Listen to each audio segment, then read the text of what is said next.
Vimos arreglos de cadenas, vimos al ver arreglos de cadenas, vimos cómo podemos pasarle parámetros a nuestro programa en el momento de ejecución. Y bueno, y vimos un poco de esta parte. Los arreglos en Java son muy bonitos porque tenemos arreglos pues prácticamente de cualquier cosa. Entonces ya vimos de primitivos, estamos viendo de objetos, vimos de un objeto muy particular que es las cadenas, que a veces se nos olvida que son objetos, porque parece que vinieran, que fueran de los tipos primitivos de Java. Bueno, entonces estamos viendo el problema este de la sección escolar como un pretexto para usar arreglos de objetos.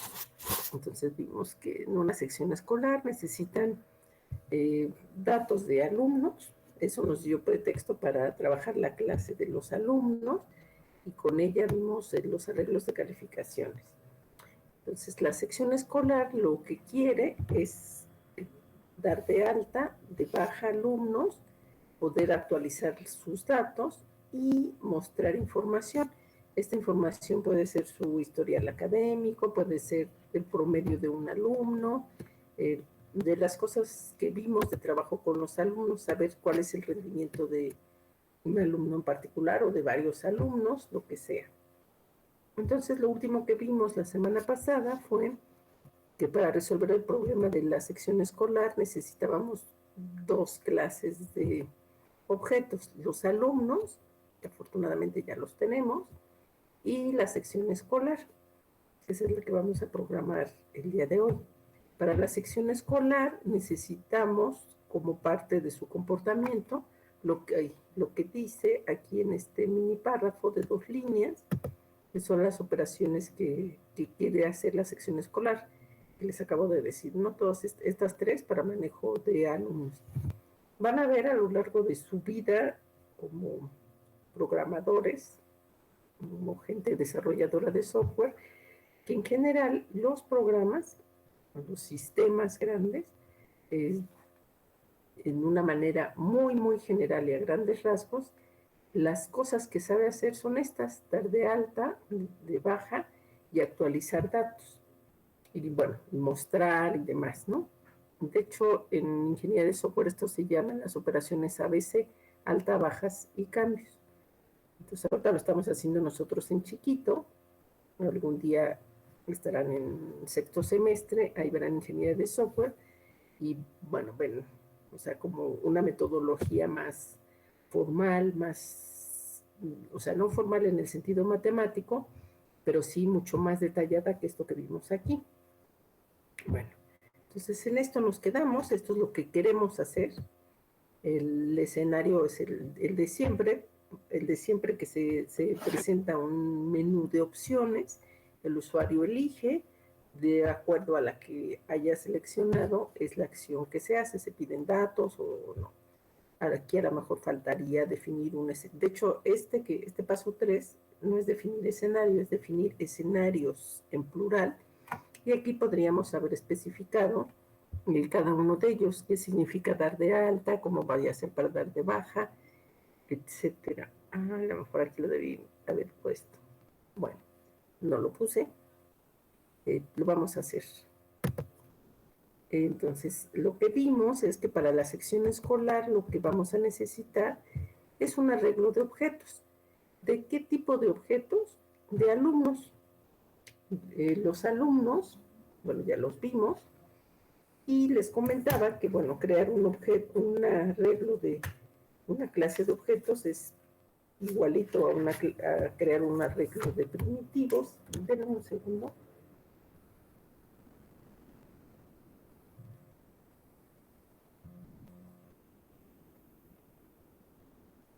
Eh, lo que hacemos es ponemos el nombre de la clase, el tipo que van a tener los objetos o a qué clase van a pertenecer, los corchetes y el nombre. Entonces aquí lo que estamos haciendo es especificando que voy a tener un dato privado que se llama población estudiantil que es un arreglo de alumnos. ¿De qué tamaño? No lo sé. El tamaño va a quedar definido cuando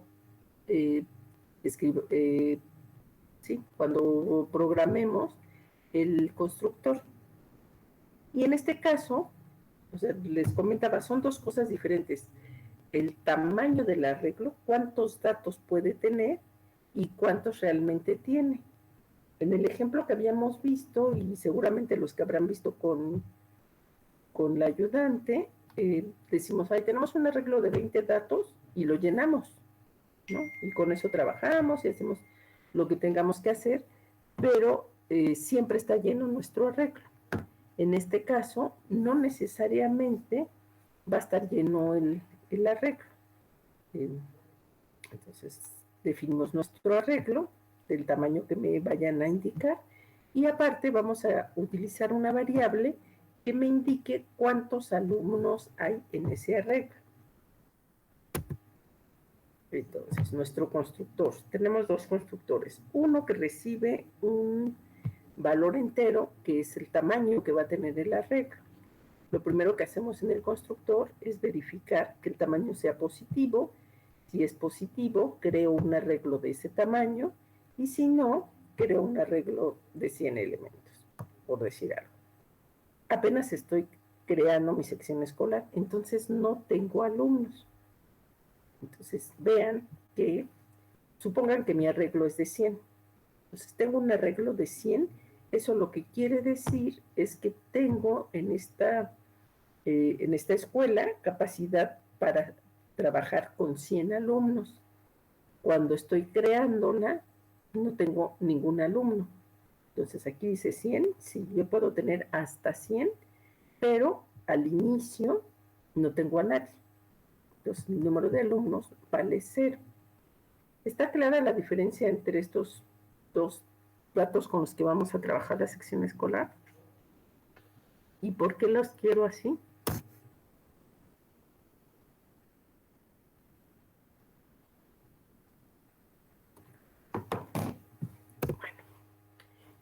También tenemos un constructor por omisión. Bueno, el constructor por omisión lo que dice es la población estudiantil es igual a 10, porque a 100, ay, es que entonces no es mi última versión porque le había puesto 10 para que fuera así un arreglito de prueba, y mi cantidad de alumnos es 0. Bueno, entonces, ¿cómo daríamos de alta a un alumno? Piénsenlo mientras veo qué duda o comentario tiene Andrés. Dime, Andrés. Ah, sí, podríamos regresar al if del programa. Ok, bueno, es que todavía como que esa forma de escribirlo como un poco. Eh, por ejemplo, ahí, si se cumple el primer if, el alumno con el tamaño que se le indique, ¿no? Así es. Le Y si pasamos no, un... Uh-huh. ok, y si no va a ser te lo pone como determinado 100. Exacto. Y, por ejemplo, ese de n alumnos igual a 0, ¿ese en qué parte estaría? Esa parte final. Aquí mismo. Es que mira, el constructor lo que tiene que hacer es crear, darle valores iniciales a las variables de la clase. Y tienen que ser unos valores coherentes, ¿no?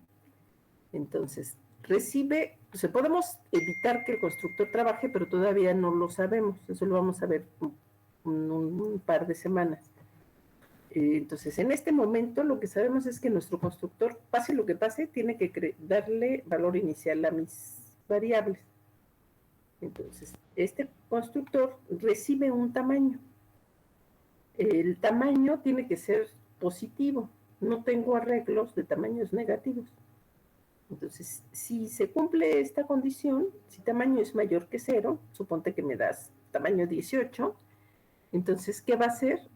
A la variable que se llama población estudiantil, eh, le va a agregar el inicio de el arreglo de alumnos. Va a separar espacio para 18 alumnos, lo que necesite, porque cada alumno necesita mucho espacio.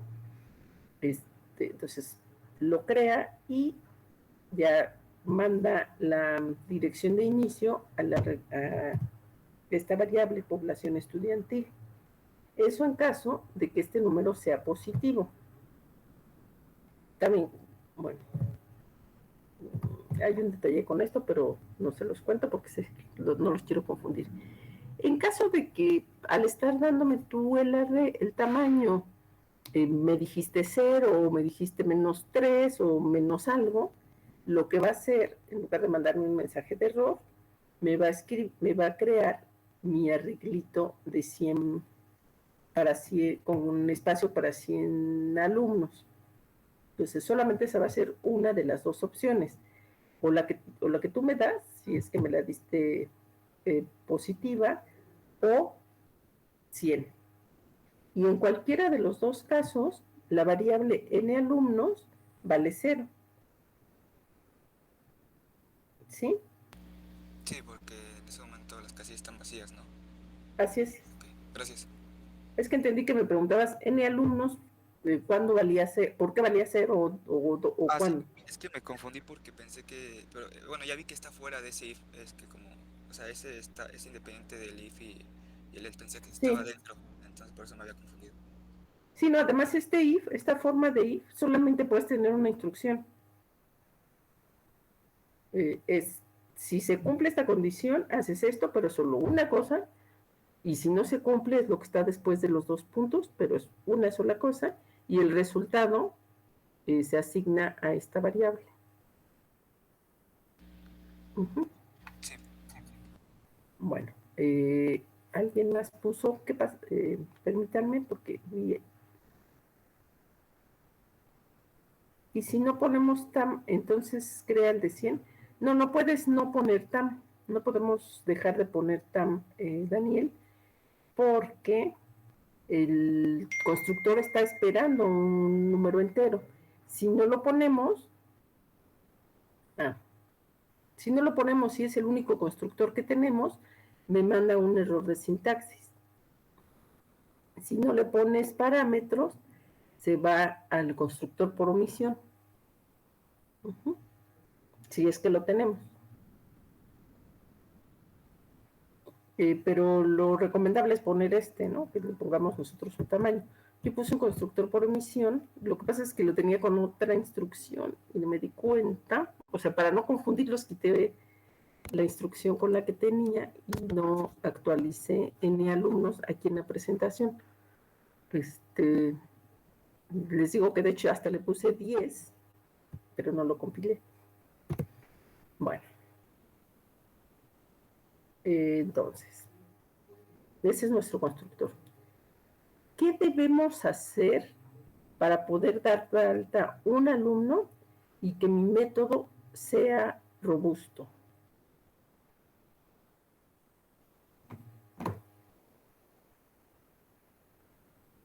¿Cómo darían de alta un alumno en mi arreglo, este que se llama, déjenme quitarles este que está feo, población estudiantil?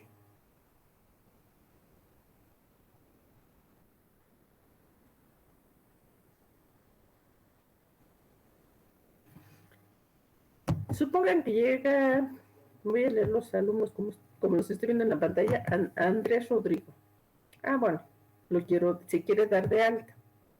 ¿Qué debo hacer para guardarlo en ese arreglo?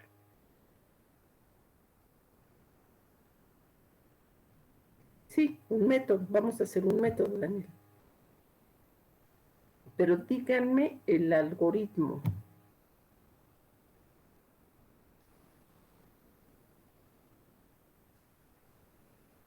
¿Cómo? No entendí. Prende tu micrófono y dime.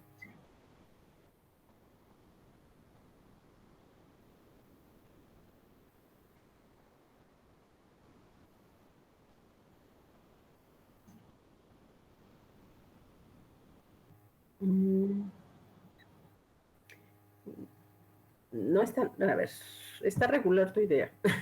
No me gusta la idea de crear otro arreglo de booleanos para saber si el alumno está inscrito o no, porque para saber si está inscrito o no, o sea, tienes un booleano, una marquita que dice si estás inscrito, pero ¿cómo se la pusiste?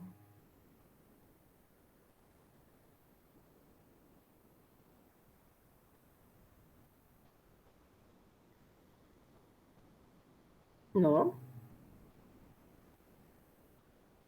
Como dice Rodrigo, lo que tendríamos que hacer, eso es lo que vamos a hacer de hecho, para saber si está inscrito es recorrer nuestro arreglo. Si lo encontramos buscando, ¿no? Tomamos la primera localidad del arreglo y vemos si es Andrés.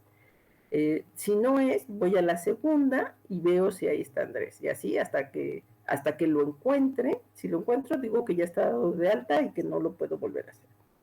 Y si no lo encuentro, entonces lo meto en la última localidad de la regla. ¿Sí? Entonces, si hago eso, tiene caso tener mi arreglito booleano. Creo que ya entendí por qué pensabas en el arreglo, porque piensas que el alumno puede tener en la clase alumno una marquita para saber si está dado de alta o no. No, no la tiene. Bueno, entonces, ¿les queda claro a todos cómo podríamos dar de alta a un alumno? Esta es la forma más fácil de hacerlo. Ya puse condiciones, que haya, pero esa no la vimos, que haya espacio en esta escuela para el alumno. Entonces esto es como la UNAM y como cualquier escuela, ¿no? Tienen una capacidad fija para alumnos, ¿no? Muy UNAM que sea, que está enorme, pues no podemos recibir, no se puede recibir a todo el mundo que quiera entrar, ¿no? Y además hay otras condiciones, pero bueno. Entonces tendríamos que revisar que haya espacio en esta escuela, o sea, en la sección escolar, para poderlo dar de alta. Una vez que verificamos eso, tendremos que revisar que el alumno no esté dado de alta previamente. O sea, suena así como absurdo, que por qué me voy a querer dar de alta si ya estoy dado de alta. Podría sonar absurdo, pero lo vamos a hacer así y dejamos nuestro método muy robusto. Entonces, nuestro método no va a devolver nada, aunque podría devolver, ahorita se me está ocurriendo que podría devolver un booleano para indicar si lo pudo dar de alta o no. Entonces, no devuelve nada y se llama insertar. Insertar un alumno, el parámetro que recibe es un objeto de la clase alumno que se llama alumno. Bueno, ¿qué hacemos? Pues primero vamos a ver que haya espacio. ¿Cómo lo vamos a verificar?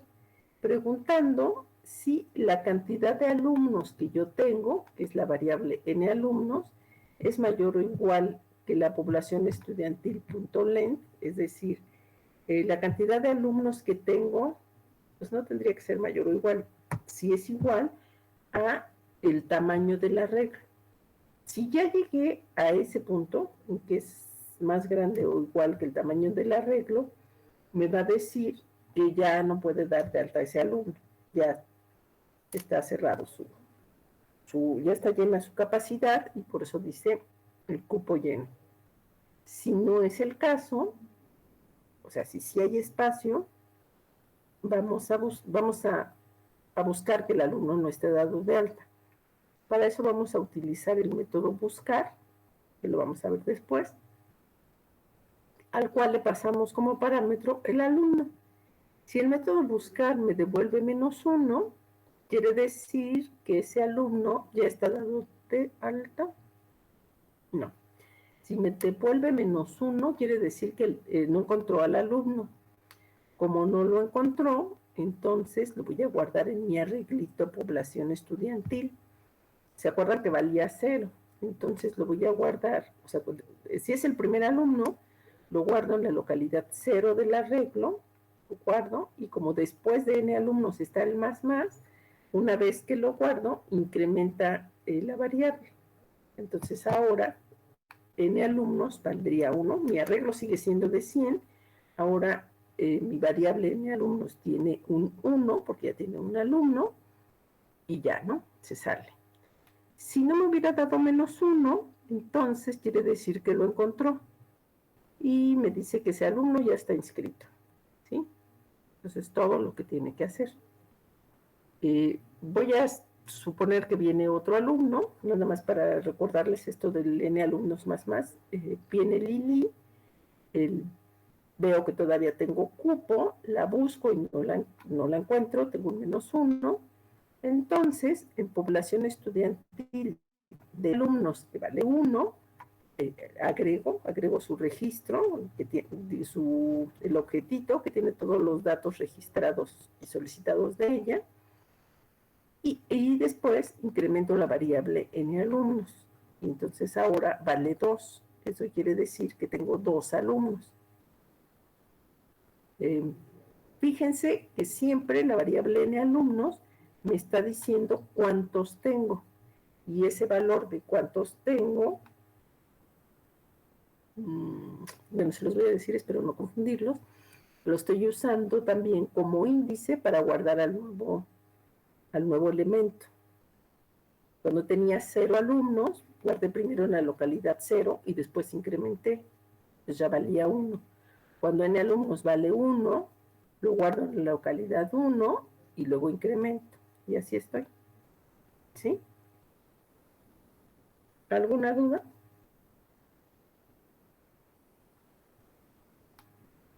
Sí, ok. Por ejemplo, en lo que mencionó, entonces, si pones el incremento, no... Ajá, te va a dar primero el número que le habías puesto y después te lo incrementa, ¿no? Uh-huh. Ok. Sí, porque pusimos el signo más después de la variable. Yo pensé que te lo incrementaba, o sea, ponías, por ejemplo, uno y te lo incrementaba y te lo devolvía, pero entonces no lo hace así. No. No, si quieres hacer eso, tendrías que poner primero el más y luego la variable. Pero así como lo tenemos, primero la usa el valor que tiene y después incrementa.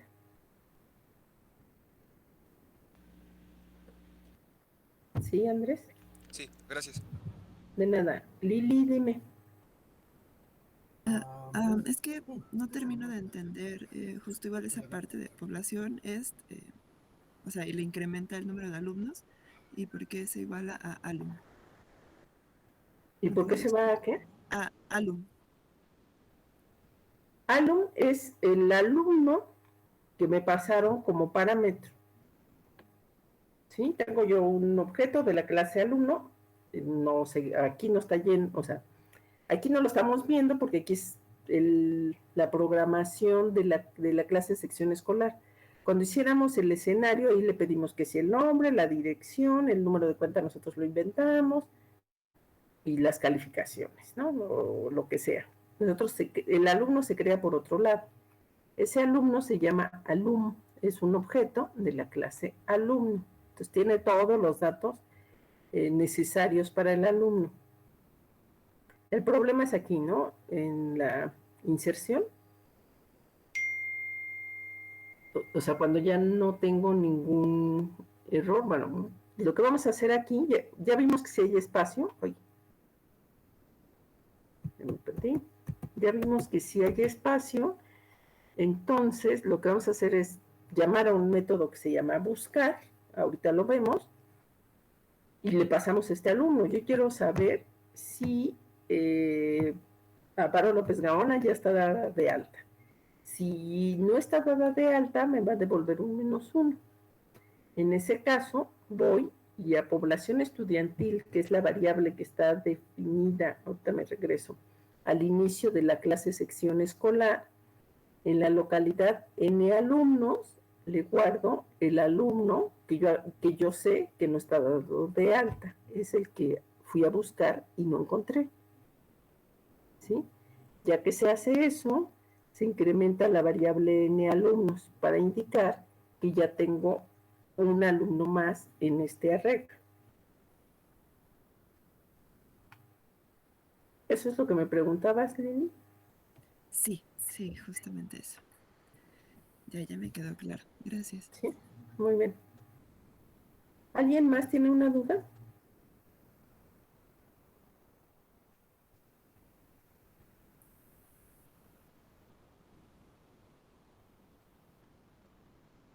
No. No. No estamos modificando el tamaño del arreglo. En Java no se pueden modificar los tamaños de los arreglos. Hay una medio trampa que se puede hacer, pero eso es de los enseñar. Bueno, yo suelo enseñárselos en estructuras de datos, pero no se hace. Tú creas tu arreglo aquí y tu arreglo queda del tamaño que lo creaste aquí. ¿Quieres un arreglo más grande? Tendrías que crear otro arreglo. Si dices, bueno, pues ya se me hizo poquito que fueran, suponte que dijiste 1000 alumnos, ¿no? Ahora quiero incrementar a 1200, pues tendrías que crear otro arreglo que tuviera 1200, o sea, que fuera de tamaño 1200 y pasar los que ya tenías. Entonces aquí tú tienes tu arreglo, ya está definido.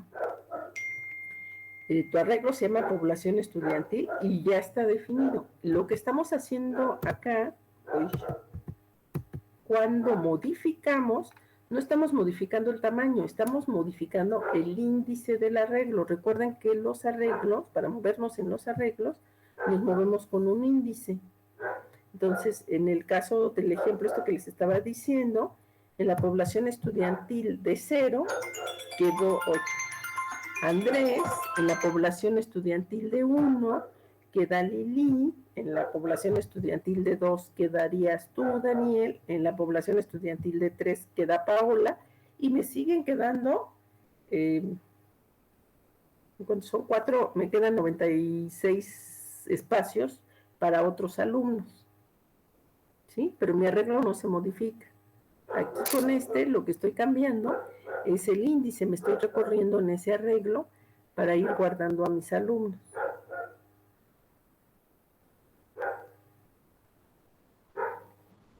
¿Sí? No, sí es muy importante, o sea, porque son así como detallitos, pero son como 1000 detallitos, y si no después, cuando tienen que hacer tareas o exámenes, es cuando les surgen las dudas. Bueno, entonces este es el método para dar de alta. En este método estamos usando el método buscar. Este buscar no aparece en los métodos que voy a hacer. Miren, qué bonito me quedó aquí. Qué bonito programa. El método buscar no estaba en la lista de los métodos de lo que tenía que hacer en la sección escolar. Cuando hicimos el diseño, dijimos dar de alta, modificar y borrar, ¿no? Pero nunca dijimos buscar. Bueno, pero resulta que lo tenemos. Podríamos haberlo hecho en uno solo, pero aquí aproveché para ponerles un método privado. Entonces, el usuario de esta clase va a ver que hay un método público que devuelve un entero, que se llama buscar. El método recibe un alumno. ¿Qué va a hacer este método? Buscar a este alumno dentro de la sección escolar y devolverme la posición en la que lo encuentre, si es que lo encuentra, o -1 si no lo encuentra. Bueno, pero este método, el público solamente escribe, lo que va a hacer es, dice, regreso el método buscar, al cual le paso el nombre del alumno. Solamente voy a trabajar con la cadena que representa el nombre del alumno. Entonces tengo un método privado que devuelve un entero, que se llama buscar, no siempre se llaman igual.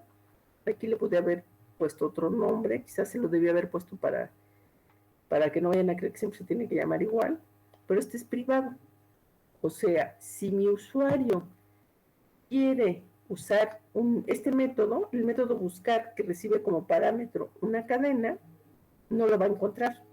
En la documentación no aparece ese método. Cuando nosotros corramos el Javadoc, no va a aparecer este método privado. Y este método privado es que yo solamente quiero trabajar con la cadena que es el nombre. Lo que va a hacer es recorrer el arreglo buscando al alumno. Y para eso, bueno, necesita unas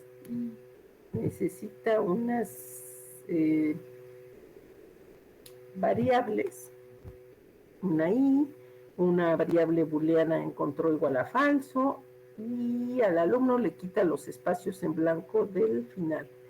Y luego entra en un for, donde la condición en este caso es un poco más compleja, es mientras la i sea menor que el número de alumnos, es decir, mientras esté dentro de la cantidad de alumnos que sé que tengo, ya no use la longitud del arreglo, y además la variable encontró sea falsa. Mientras se cumpla esa condición, lo que va a hacer es comparar lo que está en la localidad i del arreglo, en la iésima localidad del arreglo, empezando en 0, obtiene, dice, le aplica el método obtener nombre, que es con el que extrae el nombre del alumno, y lo compara con el alumno que me pasaron como parámetro. Si esta comparación resulta verdadera, lo que va a hacer es a la variable encontró ponerle true. Y si no, pues se regresa al for y vuelve a incrementar la i y ve de qué se trata, ¿no? O sea, si se cumple la condición o no, y ya. ¿Sí? Y está aquí mientras se cumpla la condición. En cuanto lo encuentra, a pesar de que se incrementa la i, pues ya no se va a cumplir la condición porque es una conjunción y la variable encontró sería verdadera. Entonces ya no la va a encontrar. Se sale del for y lo que voy a hacer es va a regresar un valor. Otra vez estoy usando la abreviatura de if. Si la variable encontró es verdadera, me va a devolver i-1, que es la posición en donde está el registro que buscaba, donde está el alumno que buscaba. Y en caso de que no la haya encontrado, devuelve -1. Ya vimos cómo se usa en el ejemplo anterior y lo vamos a usar para otra cosa. Por eso también es importante ponerlo aquí. ¿Sí está claro?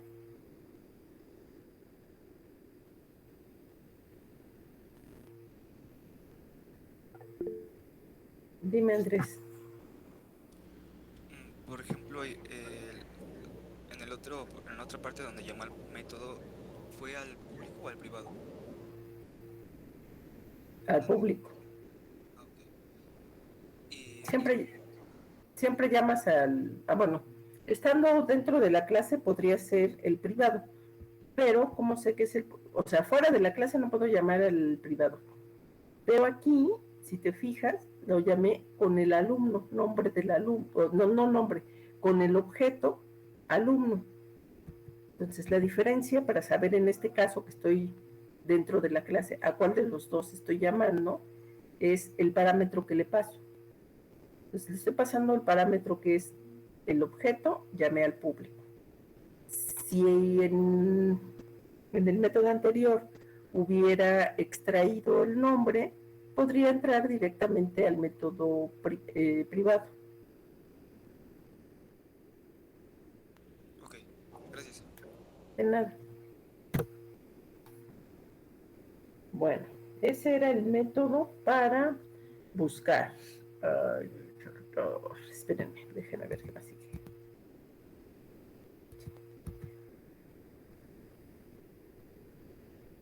Déjenme ver.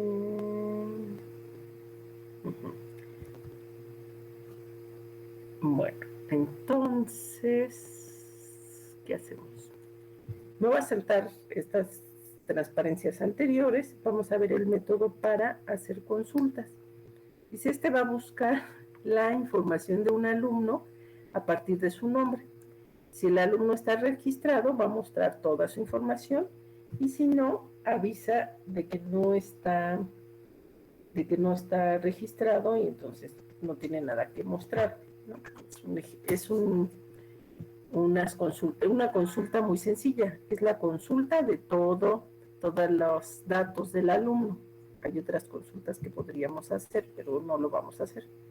Entonces nada más les muestro porque es muy sencillo, no va a devolver nada porque tiene que imprimir algo. Se llama consultar, recibe como parámetro un objeto de la clase alumno. ¿Y qué va a hacer? Bueno, va y lo busca usando el método que vimos antes, y como le estoy pasando el objeto, pues llama el método público. Si la posición es diferente de -1, entonces eso quiere decir que encontró a ese alumno, y aquí sí lo quiero encontrar, a diferencia de cuando lo voy a dar de alta. Como lo encuentra, entonces me muestra, aquí está muy sencillo, me muestra lo que me dé el toString del alumno, ¿no? El alumno que está en la posición post, fue la que puse aquí. A lo mejor aquí yo con ese índice podría haber hecho, o aquí haber hecho algo así muy bonito, acomodar las cosas, que lo muestre muy bien, porque aquí va a salir todo como un chorizazo. Pero bueno, como esa parte de estética no me preocupó tanto de momento, nada más es que vean que usamos el método buscar. Si me devuelve -1, sé que en esa posición está el alumno que busco, y entonces lo puedo mostrar, ¿no? Todos sus datos. Si resulta que me dio -1, quiere decir que no lo encontró y manda un mensaje de que el alumno no está registrado. Y ya. Ahora me faltó un método. Bueno, entonces, ¿cómo dimos de alta a los alumnos? Pues como iban llegando, ¿no? Pues los voy dando de alta como van llegando. El método buscar, ¿qué hace? Pues lo busca de manera secuencial, y en algún momento se da cuenta si está o no está.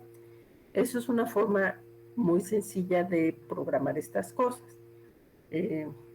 Si estoy trabajando con poquitos datos, es eficiente y no tengo ningún problema. El problema es, o puede ser, si tengo muchísimos alumnos.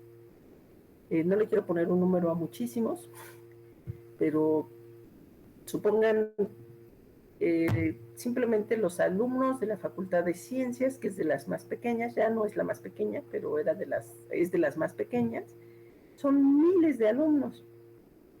Hacer este método de búsqueda para darnos cuenta de que no está el alumno, supongan que fueran 50,000 alumnos, no sé si sean pocos o muchos, pero hacer 50,000 comparaciones para darse cuenta que no está el alumno, pues tarda muchísimo. Tardaría 50,000 nanosegundos, no sé cuántos segundos sean. Y estamos acostumbrados a que la computadora nos responda rapidísimo, si no ya entramos en pánico, ¿no? Entonces, uno de los temas de más estudio dentro de la computación son algoritmos eficientes de búsqueda. Hay muchísimos algoritmos de búsqueda, es un tema muy importante en el curso de estructuras de datos, porque hay muchos algoritmos, no es cierto, no son los de búsqueda. Bueno, sí hay varios de búsqueda, no son tantos. Los que hay muchísimos son los de ordenamiento. Si yo quiero, así como les digo, ¿no? Si los estoy metiendo conforme llegan y busco a alguien, para darme cuenta que no está, tengo que recorrer toda la red. Si yo tengo mis datos ordenados y estoy buscando a alguien, es más rápido, no tengo necesariamente que recorrer toda la red. Supongan que los tengo ordenados en orden alfabético y están otra vez los 4 que estoy viendo: Andrés, Daniel, Lili y Paola.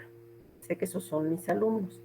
Si yo ando buscando, por ejemplo, a Ramón,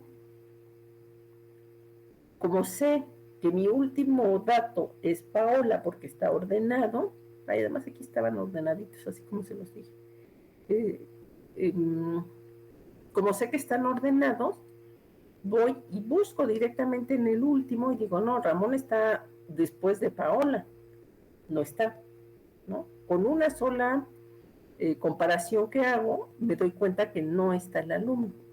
Eso es mucho más rápido que hacer 4 comparaciones. Si hiciéramos un programa de juego y vemos así, les comparo 4 alumnos y les comparo uno, no van a notar la diferencia en tiempo. Pero sí la hay. Y si estamos hablando de miles de alumnos con respecto a de miles de comparaciones con respecto a una, sí se nota muchísimo el tiempo. Uh-huh. Eso es algo muy importante. En este curso no importa tanto. Aquí nos damos por bien satisfechos, o nos debemos de dar por bien satisfechos todos los profesores, con que ustedes sean capaces de resolver problemas robustos, no necesariamente el más eficiente. Para eso tienen sus cursos de estructuras de datos, de análisis de algoritmos, donde aprenden a hacer sus algoritmos lo más eficiente posible, a escribirlos e implementarlos. Sin embargo, les voy a platicar un algoritmo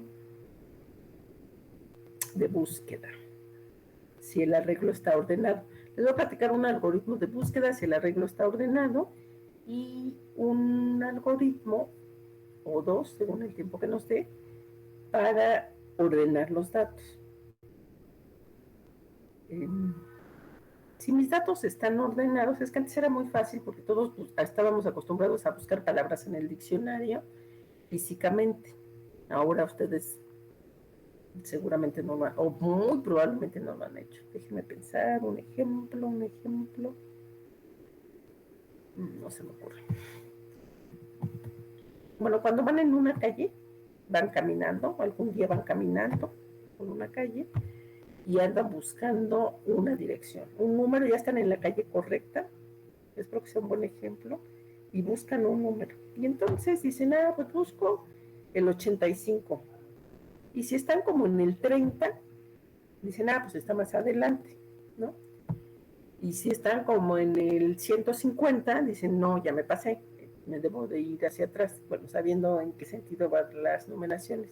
Y suponiendo que esa calle, los números están ordenados. En esta calle los números los aventaron aleatorios y yo creo que cada quien cogió el que le tocaba. Aquí no hay orden en cuanto al número de casas. Y hay varias calles así, pero hay otras que sí son ordenaditas, ¿no? Que hasta de un lado están los pares y del otro los impares. Bueno. El hecho de que nosotros sabemos que está ordenado nos ayuda a hacerlo más rápido, la búsqueda. Esta búsqueda binaria, te las voy a platicar y si se les ocurre un ejemplo de la vida real, me cuentan cuál sería. Tengo mis datos. Me parece que se los puse con números. No. Tengo mis datos y están ordenados. Y voy a buscar un dato. Entonces lo que hago es cojo mi dato y lo comparo con el elemento que está en la mitad de la regla. Si el elemento es igualito al de la mitad del arreglo, ya acabé. ¿No? Qué bien, en una sola comparación lo hice. Si no es igual, hay dos opciones, que sea más grande que el elemento de la mitad o que sea más chico. Si es más grande, yo sé que mi dato está a partir de esta mitad y hasta el final, y si no, está desde esta mitad hasta el principio. Déjenme ver por qué. Yo recuerdo haberles hecho un dibujito a los alumnos con esto, pero no lo tengo aquí. No es lo mismo que los árboles binarios.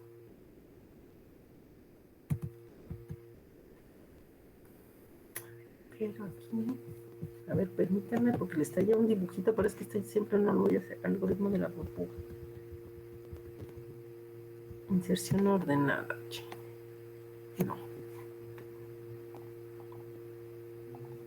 Déjenme ver si tengo es que no pensé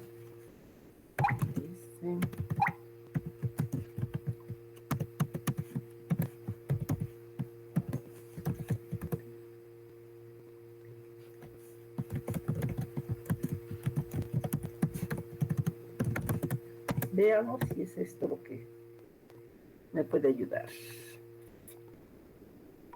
Sí, ya. Se los voy a platicar con números, aunque se vale para todo. Ahorita pensemos que es números. Tengo estos números que están ordenados, son el 8, 10, 29, el primer renglón hasta el 200. El segundo renglón son los índices y lo que tengo que hacer es, quiero buscar el 106. Entonces, divido mi arreglo a la mitad, ¿no? Voy y comparo contra el elemento de la mitad. Sí, pues resulta que es igualito. Entonces ya acabé. En este caso, se nota claramente la ventaja, ¿no? Si no estuvieran ordenados, tendría que haber recorrido todo mi arreglo, hacer 11 comparaciones para darme cuenta que no está mi arreglo, más bien 12, porque empiezo en el 0. Como están ordenaditos, tuve la suerte de buscar el que estaba en medio. O sea, la primera lo hice. Vamos a buscar otro número. Ahora busca el 96. Entonces viene y compara, es que no me acordaba que tenía este dibujito, viene y compara contra el elemento de la mitad. Como no es igual, les decía, ¿no? Hay dos posibilidades, o que sea más grande o que sea más chico. En este caso es más chico. Entonces mi espacio de búsqueda, en lugar de que sean todos estos 11, va a estar desde el índice 0 hasta el 4. ¿Por qué hasta el 4? Porque ya sé que el elemento de la mitad es diferente del que estoy buscando. Entonces lo busco así. Voy a tener que buscar entre estos dos. ¿Qué hago para buscar en esa mitad del arreglo el mismo algoritmo? Entonces lo que hago es dividir mi arreglo otra vez a la mitad, tomar el elemento de la mitad y ver si son iguales. En este caso es el 29, y bueno, me adelanté con el dibujito. Como no son iguales, entonces ahora lo que voy a hacer es buscar entre el 96 y el 100. ¿Por qué moví el 0? Porque el 96 es más grande que el 29. Entonces yo sé que mi arreglo está de la mitad más 1 en adelante, y mi límite inferior ya lo sabía porque era el de la mitad menos 1. Y entonces ahora voy a buscar en este y se vuelve a hacer el mismo procedimiento, y ahora sí lo voy a encontrar. Oye, lo debería de encontrar. En eso consiste la búsqueda binaria. Voy partiendo mi arreglo a la mitad, comparo con el elemento de la mitad. Si es mayor, me voy hacia los números más grandes de la mitad. Si es menor, me voy hacia los más pequeños. Al revés. No, sí está bien. Y así estoy, ¿no? Hay dos formas de hacerlo. Una es iterativa, de programarlo. Una es iterativa, que es lo que vamos a ver hoy. Y más adelante vamos a ver otra forma que es recursiva, pero no les quiero meter como muchas cosas hoy porque si no los voy a perder. ¿Está claro cómo trabaja la búsqueda binaria?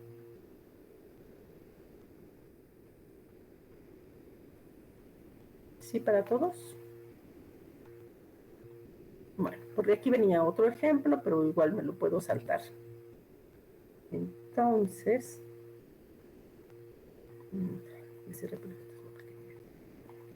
vamos a ver cómo programar la búsqueda binaria en mi arreglo de alumnos. O sea, pero lo vamos a hacer para enteros, como el ejemplito este que les puse aquí, o cadenas, o lo que necesitemos. De hecho, creo que lo estoy haciendo con cadenas. Entonces, en este caso, el método búsqueda binaria es un método auxiliar. Nadie que use la clase sección escolar va a usar el método búsqueda binaria. Si alguien quiere usar búsqueda binaria, que programe su búsqueda binaria o que busque en algún lugar donde la encuentre. ¿Qué vamos a pasarle? A ver, espérenme. Ya sé por qué está así. Mi método buscar dice, le pasó a un alumno y llama al método buscar, obtener nombre. Solamente con el nombre. Yo podría poner mi método buscar como hace rato, búsqueda secuencial, o que este fuera mi método buscar. Le estoy pasando solamente el nombre. Ese nombre es una cadena y en este caso se llama buscado. Entonces vamos a coger, vamos a definir la variable para el índice inferior, para el índice superior y para la mitad. El inferior es el 0, porque voy a empezar a buscar en todo el arreglo. El superior es la cantidad de alumnos y la mitad, bueno, pues de entrada no tiene nada porque la voy a ir calculando siempre. Al elemento que voy a buscar lo convierto todo a mayúsculas y le quito los blancos que están al final del mismo. Y esto luego en un ciclo, mientras el límite inferior, el índice inferior sea menor que el índice superior. Calculo la mitad y luego hago lo que les platicaba hace rato. Voy y comparo si la población estudiantil, el elemento que está en la mitad, saco su nombre, lo comparo contra el buscado. El método compare_to devuelve un valor negativo si el primer elemento es menor que el segundo, un valor positivo si el primero es mayor que el segundo, e igual a 0 si son iguales. Entonces, como me da menor que 0, quiere decir que el elemento de la mitad es más chico que el que estoy buscando. Por eso muevo el índice inferior a que sea mitad más 1. Más o menos piensen como en el dibujillo que les puse. Si no es el caso, vengo y pregunto si esto es mayor que 0. Si es mayor que 0, quiere decir que el elemento de la mitad es más grande que el que estoy buscando y por lo tanto muevo el índice superior, restándole 1 a la mitad. Y si no, pues ya son iguales. Y como son iguales, pues ya lo encontré. Y lo que hago aquí es decir, return mitad, y ya. Pues con esto se sale, ¿no? Dice, bueno, ya lo encontraste, se sale, regresa el entero que debería de regresar. Si no sucede esto, si se fue por alguna de las otras dos cláusulas del if, me regreso al while, y mientras el índice inferior sea menor que el superior, sigo buscando. Porque cuando busco un número y no lo encuentro, llega un momento en que el índice inferior es más grande que el superior. Y en ese caso, ya termino. Cuando yo termino, o sea, si termino mi while con esa condición de que el inferior es más grande que el superior, quiere decir que no lo encontré y regreso un -1. A pesar de que estoy en un ciclo, nunca de los nunca voy a revisar en todos los elementos de la regla, porque como siempre voy cogiendo el de la mitad y ese es con el que voy comparando, siempre voy a revisar muchos menos datos de los que se tienen en el arreglo. Pero es un método eficiente, no estoy así aleatoriamente excluyendo cosas. Funciona y funciona muy bien. ¿Sí? Entonces este método tiene su nombre, lo van a escuchar mucho, lo van a usar mucho el semestre que entra, se llama búsqueda binaria y es muy sencillo. A mí me parece que no es tan complicado de entender. Les digo, antes eso podíamos hacer con los alumnos, sabían buscar en diccionarios, directorios telefónicos y así, y entonces era claro. Creo que era más clara la ilustración. Ahora pues no, porque uno ya todo busca en internet. ¿Cómo le haga internet? Es asunto de ellos. Bueno, ¿alguna duda con respecto a este? Dime, Andrés. ¿Podría repetir por qué para buscar en la mitad inferior se le sumaba 1 a la mitad y en el otro -1. Ujú.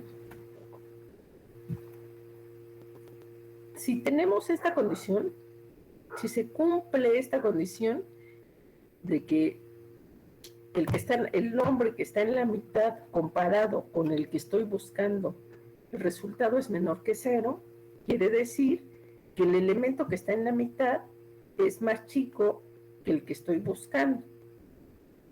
Es más chico que el que estoy buscando, así es. Entonces, como es más chico, yo debo, es justo el caso, creo, que les puse acá.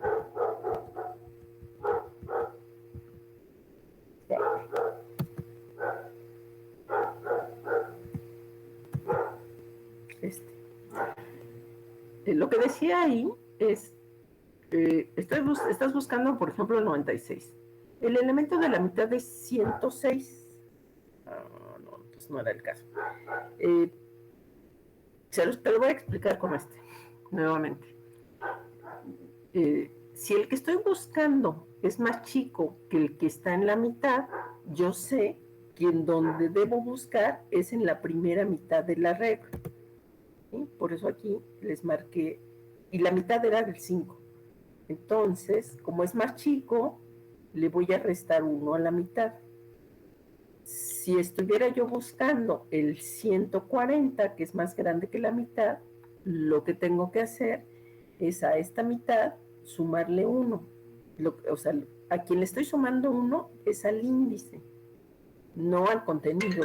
Los datos quedan fijos y los que yo estoy moviendo, son los índices, que es en donde estoy buscando. Cuando le agrego 1,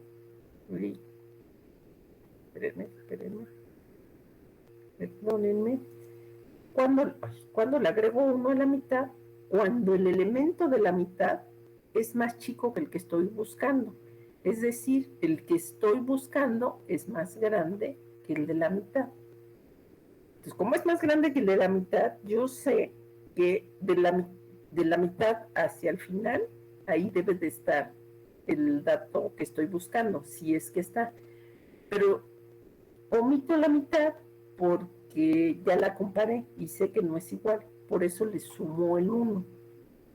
¿Sí? Entonces, mitad más 1 hasta el final, ahí debería de estar mitad. Si no se cumple esta primera condición, sería la segunda, que nos salió el mayor que 0. Entonces, sería el caso como el ejemplo donde buscaba el 96. Tengo que buscar del principio del arreglo a la mitad menos 1. ¿Por qué menos 1? Porque la mitad ya sé que no es. Bueno, y no ven lo que les estoy subrayando, marcando en mi escritorio. Entonces, estaba en la mitad, me iba de la mitad hacia el final, en la primera parte del lead, y si no, de la mitad hacia el principio, en la segunda parte del lead. Y la tercera es el caso en donde son iguales, y por lo tanto ya lo encontré. El irle restando y sumando a la mitad, además de que ya lo comparé, es lo que me va a permitir que en algún momento estos índices se volteen, si es que no lo encuentro. ¿Está claro? Sí, ya está más claro, gracias. Sí, Andrés y claro, todo. gracias. Además, les digo, del principio del arreglo a la mitad, o de la mitad al final, pero después voy moviendo los índices, ¿no? Porque fíjense que aquí moví mi inferior y mi superior. Entonces, si yo entrara por aquí, el inferior ya no va a ser 0, va a ser mitad más 1. Entonces, voy moviendo mis índices, cada vez mi arreglito va siendo más pequeño, se reduce a la mitad, y voy del inicio, que no necesariamente es 0, no sé qué número tenga, de acuerdo a cómo se fue moviendo, hacia la mitad. ¿Sí?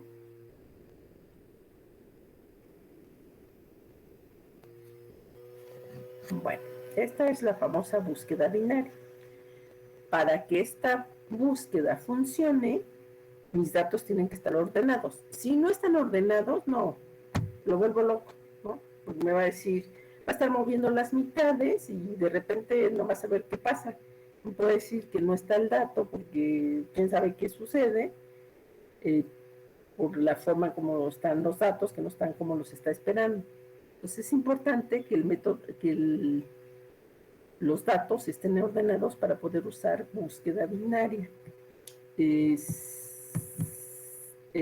yo quiero tenerlo, este método, en esta sección escolar que estoy haciendo, bueno, ya sea que en el método buscar llame a búsqueda binaria o a este le pongo buscar, como queramos, pero tenemos que tener ordenado. Entonces vamos a ver métodos, un par de métodos para ordenar. Hay muchos y todos tienen sus ventajas y sus desventajas. Hay métodos que son muy rápidos, pero son un poco difíciles de programar. Hay otros que son muy rápidos, pero ocupan mucho espacio y no son muy buenos cuando tenemos gran cantidad de datos. Hay otros que no son tan buenos cuando tenemos poca cantidad de datos, o que si los datos vienen, por ejemplo, ordenados al revés, te tarda una eternidad en ordenarlos. O sea, todos tienen pros y contras. Yo les traigo dos sencillos que no necesariamente son los mejores, pero me parece que a mí me parece que este método de selección, el algoritmo de selección, es el más fácil de entender. Debe ser uno de los más ineficientes, pero no nos vamos a preocupar de eso. Lo que podemos hacer con nuestra sección escolar es ir guardando a los... no es cierto. Cada vez que vayamos a guardar a un alumno, si quiero usar búsqueda binaria, guardarlos ordenadamente. Hay varias formas. Bueno, yo les puse ahí en el libro viene un ejemplo, un algoritmito muy sencillo de ordenar, que no tiene que ver con estos populares, pero les voy a platicar estos, porque seguramente los que han llevado cursos de programación en la prepa conocen el que sigue, no necesariamente este de selección. Este método de selección, lo que dice, la forma como trabaja, dice, voy a buscar el elemento más chiquito de la regla, lo selecciono, y lo que hago, una vez que lo encuentro, lo cambio con el elemento que está en el primer lugar de la regla. Entonces, en este caso, encontraría el 12, que es el más chico, y lo intercambio. Entonces, el 12 ya queda en su lugar. Hago otra pasada sobre el arreglo y busco el más chico, pero ahora busco el segundo más chico. Busco desde la segunda localidad del arreglo hasta la última, busco el más chico. Una vez que encuentro el segundo más chico, lo intercambio con el que está en la segunda posición y ya. Con este método, cada pasada que le hago al arreglo, un elemento va quedando en su lugar. El problema es que si tengo 1000 datos, tengo que revisar 1000 veces mi arreglo. Cada vez voy usando menos elementos, pero tengo que pasarlo 1000 veces. Pero en cada ocasión hay un dato que queda en su lugar. Déjenme ver, porque según yo ese sí debería de venir aquí. No. Si lo tenía gráficamente. No. Bueno. ¿Está claro entonces cómo funciona? Porque no les traje un dibujito. Entonces, busco el primer elemento, el elemento más chiquito lo coloco al principio, busco el segundo elemento más chiquito, lo coloco en el segundo lugar, y así. Cada vez tengo que recorrer mi espacio de búsqueda, porque si no siempre me va a dar el más chiquito, ¿no? El 12 va a ser siempre más pequeño. Y entonces, eran dos métodos. Entonces, el método ordenar empieza en K igual a 0, mientras K sea diferente de n alumnos, K más, lo que hago es busco el menor y una vez que busco el menor, lo intercambio. Intercambio con el elemento que está en la posición K. La K me va a ir diciendo qué número de elemento es, que si es la primera vez es el 0, entonces encontré el más pequeño y lo coloco en la posición 0, y la J me va a decir con quién voy a intercambiar, con el elemento menor de ese subconjunto de datos. Entonces la primera vez, el 12, si era el ejemplo anterior, el número 12, suponga que está en la localidad 4, intercambio el 4 con lo que está en el 4 con lo que está en la 0, y ya queda en su lugar el primer elemento, ¿sí? Entonces, si se fijan, está muy fácil. Es un for, busco el menor e intercambio. Se acabó. Y cada vez intercambio en un lugar diferente. La K es la que me va diciendo en qué lugar voy a ir poniendo el dato que me interesa. Y lo que tengo que hacer, lo podría hacer aquí, pero lo puse como un algoritmo aparte. Encontrar el menor elemento de un arreglo. Me parece que ya lo habíamos hecho. Encontrar el elemento más chiquito. Se los explico de cualquier manera. Entonces, lo que hacemos para encontrar el menor elemento es, suponemos que el primer elemento del arreglo es el más chico y vamos a ir buscando contra todos los demás elementos del arreglo, vamos a ir comparando y viendo si es menor, si efectivamente es el menor, si el actual es el actual es el elemento que está en la posición I, el nombre, y veo si es menor que el mínimo. Si sí es,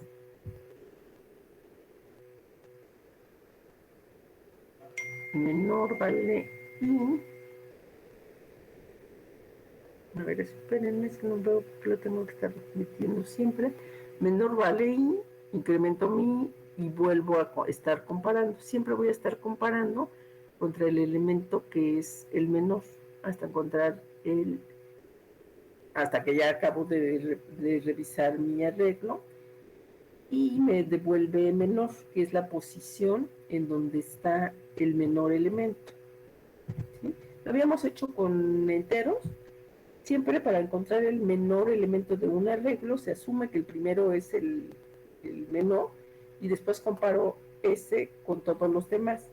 En caso de que me encuentre un número más chico, un dato más chico, en este caso es una cadena, mi menor cambia, ya no es el que está en la posición 0, sino ahora el que está en la posición I.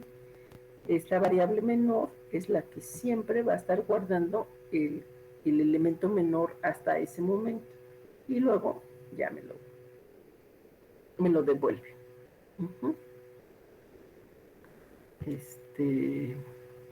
Ahí. Bueno,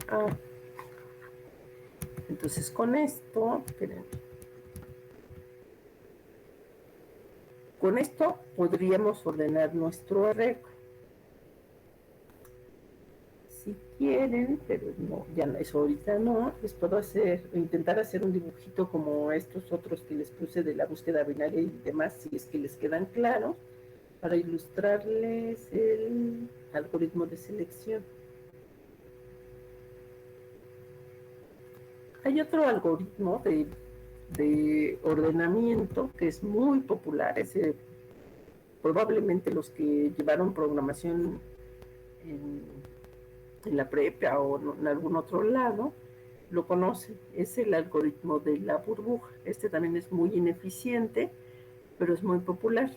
Lo que va haciendo es comparando por parejas de datos y de tal manera que en cuanto están desordenados, ese sí lo tengo, en cuanto están desordenados los intercambia y cuando acaba una pasada del arreglo, uno de los datos está en su lugar. A diferencia del anterior, el anterior nada más busca el menor y lo intercambia. Va haciendo intercambios en cada pasada, entonces hace un poco más de trabajo. A ver, algoritmo de la burbuja. Tengo estos datos, 8, 105, estos de abajo están todos desordenados y arriba está el índice. ¿Cómo trabaja? Pues compara el 8 con el 115, y como quiero de menor a mayor, creo que quiero de menor a mayor, sí, los deja como están. Después compara el 105 con el 29, como no están ordenados, los intercambia, entonces el 105 quedó en el segundo lugar. Luego compara 105 con 69, lo debe de mover. Aquí está, ¿no? Aquí en la segunda comparación, comparó 29 con 105, como no están en orden, los cambia. Luego compara 105 con 69, como no están en orden, los cambia. 105 con 10, válgame Dios, 105 es el último, entonces va a ir comparando todas las parejitas hasta, me desesperé desde aquí, va a ir comparando todas las parejitas hasta que el 105 llega hasta abajo. Ese es su lugar. Estas son las burbujas que se van abajo en lugar de irse para arriba. Entonces ya acabó. Va a ser otra pasada. Vuelve a hacer, o sea, al igual que en la anterior, hace varias pasadas sobre el arreglo y cada vez compara un número menor. Entonces ahora vuelve a hacer el mismo, pero se queda hasta la posición 7. Compara 8 con 29, como es menor no hace nada. Compara 29 con 69, tampoco pasa nada. Compara 69 con 10, como no están en orden, los intercambia, y por eso aquí vemos 10 con 69. Luego compara 69 con 16, estos los tiene que mover. Compara 69 con 12, lo tiene que mover. 69 con 18 los tiene que cambiar, y con 104, y entonces ya está el 69. Y así está. Y en la siguiente pasada recorre con 2 datos menos, pero siempre comparando parejitas. Y entonces también al final de todas las pasadas queda ordenado. Oye, se me olvida que aquí está. Y para programarlo, necesitamos 2 fors. Uno que me va indicando en qué pasada del arreglo voy, y otro que me va indicando cuáles elementos consecutivos son los que debo comparar. La pasada por la que llevo sobre el arreglo, en este caso, está determinada por la variable i, y la variable j me va a ir diciendo cuáles son los elementos que voy a comparar. Fíjense que aquí la condición de terminación de este segundo for es j menor que n menos i. Entonces la primera vez, la n es la longitud del arreglo. La primera vez el elemento queda en la última posición del arreglo, y por eso la siguiente la primera le resta 0, entonces es n. La segunda le va a restar 1, es n menos 1, la siguiente n menos 2, y así. Y lo que hace, como les decía, compara elementos consecutivos, el j con el j más 1, si están desordenados los intercambia, y si no, simplemente se regresa a incrementar la j y ver si se sigue cumpliendo la condición, y así está hasta que termina de recorrer el arreglo. Bueno, ¿alguna duda con estos algoritmos?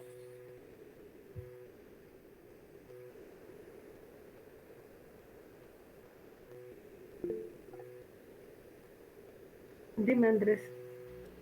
¿Podría mencionar, por ejemplo, este método era por parejas, ¿no? Que se va tomando. ¿El otro cómo era exactamente? El otro lo que haces es buscar el menor elemento del arreglo. Ay, no, puse búsqueda binaria. Es que ese no lo puse.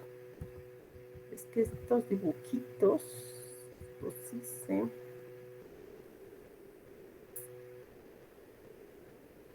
No iba a enseñarles el de selección y se los puse. Lo que hace el otro, dice, lo que voy a hacer es encontrar el elemento más chiquito de este arreglo y lo dejo en su lugar. Pero entonces recorre y busca con todos hasta encontrar el más chiquito y lo deja en su lugar. Siempre va comparando, dice, a ver, tú eres el más pequeño, te voy a ir comparando con todos. En este caso, este más pequeño resulta que lo es y se queda en la posición 0. Después dice, el 105 será el más pequeño, asume que es el más pequeño y lo va a comparar con todos. Lo compara contra el 29 y dice, no, pues tú no eres el más pequeño. Pues ahora el más pequeño es el 29.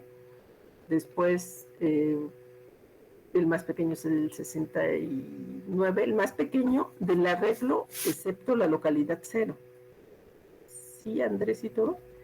Sí, entonces... no vean la localidad 0. Y así resulta que se encuentra con que el más pequeño es el 4. ¿Qué hace? El que está en la posición 4, perdón, el número 10, entonces intercambia el 10 contra el 105. Entonces el 10 ya queda en su lugar y el 105 queda en la cuarta.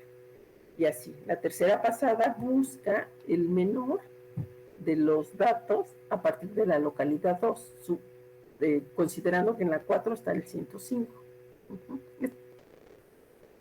Y así lo hace. O sea, te compara todo el arreglo, pero solamente hace un intercambio. El de burbuja va haciendo varios intercambios según se necesite. En ambos casos siempre queda al final de cada pasada un elemento en su lugar.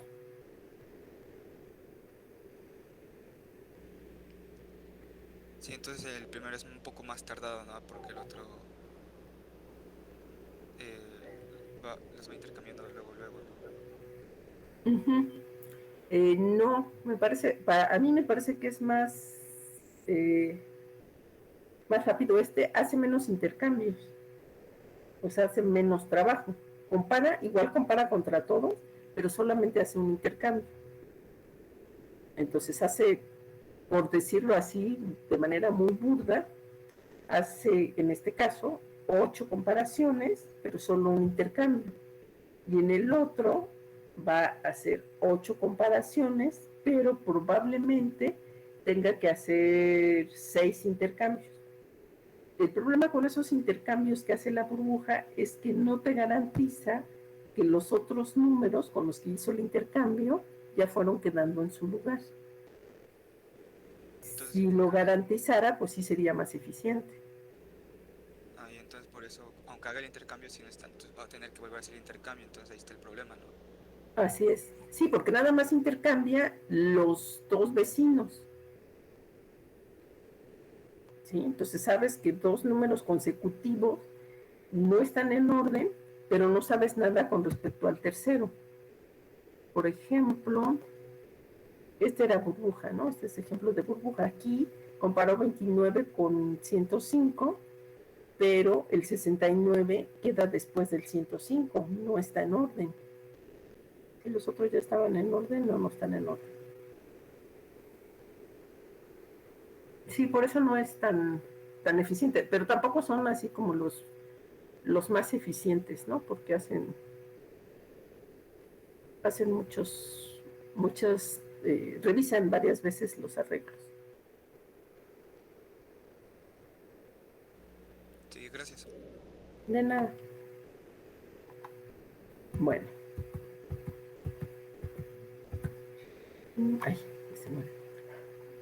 Bueno, entonces vamos a dejarlo aquí porque hoy fue de muchas cosas nuevas para que lo más que nuevas, porque lo nuevo es el manejo de arreglo de objetos, que es los algoritmos que vimos de búsqueda y ordenamiento. Ese es un tema importantísimo en computación. Siempre queremos que todo sea muy rápido, entonces tratamos de que sean ordenados.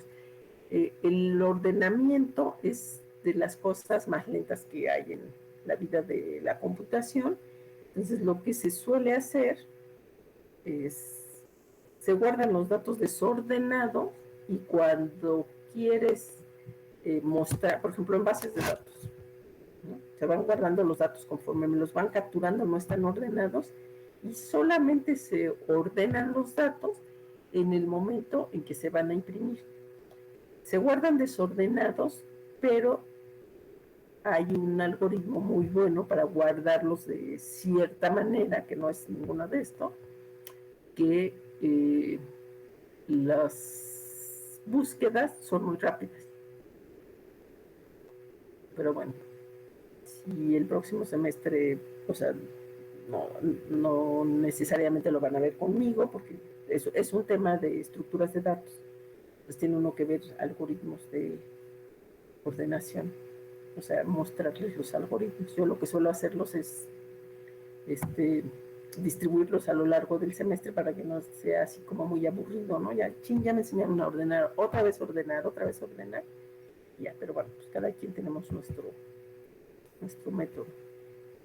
Lo voy a dejar aquí porque veo que son 14:29, no me podía conectar esta tarde, entonces entré un poquito más tarde, pero para ver este algoritmo, cómo encuentro el mejor alumno, básicamente para que me sirva de repaso de cómo trabajar con arreglos de objetos. Y vamos a ver otro tipo más de arreglos y ya dejamos momentáneamente los arreglos por la paz. Y entonces, estaría bien que tuvieran examen la próxima semana.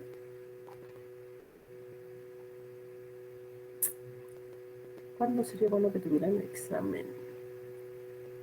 Pues, ahí, este es noviembre. Pues el jueves 2 de diciembre, yo creo. Podría ser su examen. ¿Qué día prefieren, martes o jueves?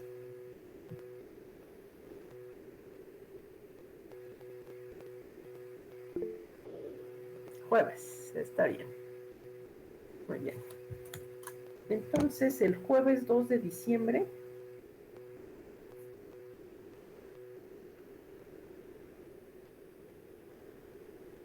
examen de arreglos. Puede ser de cualquier tipo de arreglos. Mañana no.